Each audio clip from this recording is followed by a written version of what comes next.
Hello everyone, welcome back to the workshop. Today I have a viewer request, a subscriber request on splitting, or how to split material hot, as he is working on trying to split some railroad spikes for like split crosses.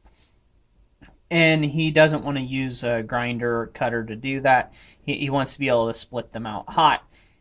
And he was asking essentially, is there an easier way of doing it while he's doing it hot? He's tried both sharp and dull cutters, kind of doing it hot and cold, and he hasn't had much success at getting things straight and things like that. So today's video is going to be about that.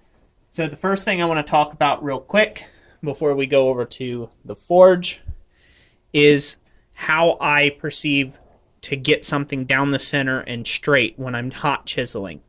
So when I'm hot chiseling, usually I always, and in this case I'm not going to do it because I already got the piece hot, I usually lay out my material work cold if it's critical. So I'll take a cold chisel and I will chisel that line first to make sure it's everything straight and lined up the way I want it.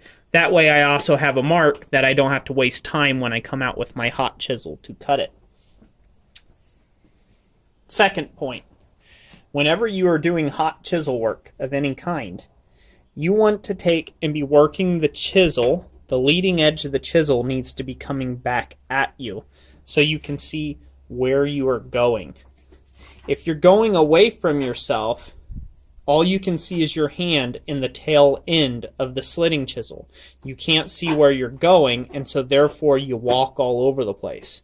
So always chisel, line up your chisel coming back towards you. It gives you a point of reference to look at to make sure that you are square and that you're even on both sides as you come back and cut.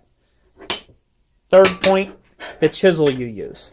Now, since I make my own tools, I guarantee you this is not perfectly asymmetrically ground, and even factory-made chisels usually are not asymmetrically ground. So that means this chisel is going to want to cut. As you cut down through the material, it's going to want to wander one way or the other based upon which side has more or less pitch. So what that means is when I usually take one pass, if I start seeing the cut wandering a little bit, I'll flip the chisel 180 degrees and continue to work that slot so this way it pulls it back the opposite direction. So I hope those quick little tips there will help. Now I'll show you this in process at the anvil. Okay, I've got my piece nice and hot here. We'll set it on the anvil. And now before anybody gets on to me about not using a soft face, a soft plate, I'm not going to cut down through this material just yet. All I'm doing is laying out my layout line. Now I've already created a center punch mark back here as my goal or my destination, and I'm just cutting back to that.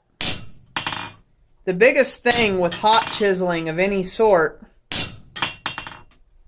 is to make sure that you take your time. Too many guys get in a rush with this, and that creates a lot of problems for you. So there we go. So I've got a good bit of work done just in that heat. And as you can see, it's mostly square through there. Now I started in over here and I kind of wandered back here a little bit. But if you're going to have further forging, that little bit of difference isn't really going to matter. It really won't.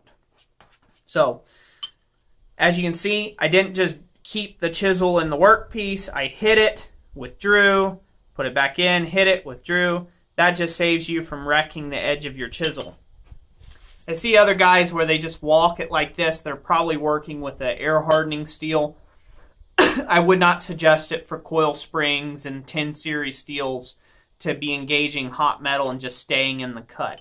It's a good way to ruin the temper on the tool.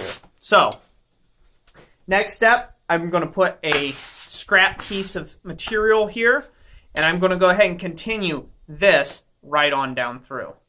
Now, consequently, say you wanted to have this chisel, but you want to cut it from the back side as well and leaving the rag dead center. versus pushing it continually through all the way to the other side. If you want to do that, then it is my suggestion that you lay out your center punch mark on the front side and on the back side exactly the same, and then you know roughly you're going to start at the same juncture at the front and work your way back.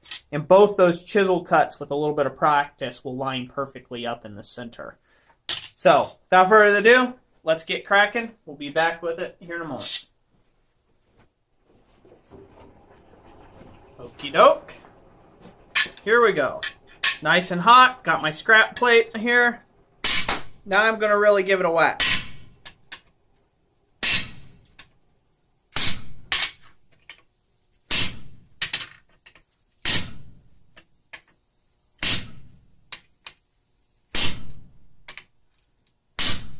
Now I'm leaning the chisel back a little bit to get to the root of the cut.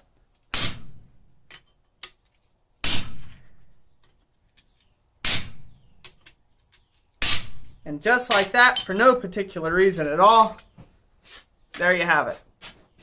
Nice and clean and straight. That's what we're looking for. Now the last thing I'll leave you with before I go here is, how do you clean back up in here? Well, the best way to do that is to lock this piece, if you can, in the vise and come in from this direction then and chisel this way to finish out the cut to the root of the cut. And that's essentially hot chiseling in of itself. So if anybody else has any questions on this, go ahead and just drop them in the comment section down below and let me know what you think of the video. If you liked it, give it that big thumbs up. If you disliked it, give it that big thumbs down, and we'll catch you on the next one.